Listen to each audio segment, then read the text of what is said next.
Аз смятам, че точно така трябва да бъде за бъдеще тези ръководства, как да се постъпи, трябва да включват самите деца да участват в този self-management на този процес. Защото малкото детенце, което трябва да обучи своето другарче, с тази отговорност, то ще знае много повече и тези познания ще обогатят не само него, а всичките му другарчета.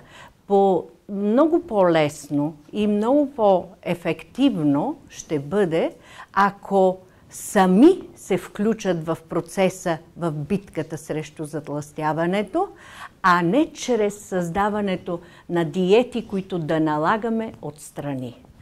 Освен това, затлъстяването е един комплексен проблем, в който трябва да вземат отношение много и различни специалисти.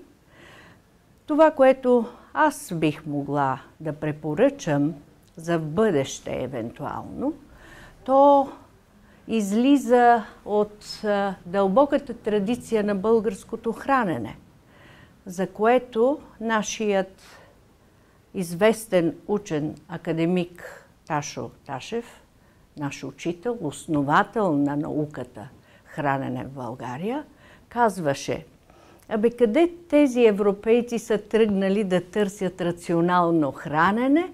Нека да вземат българското хранене. Какво по-рационално от това?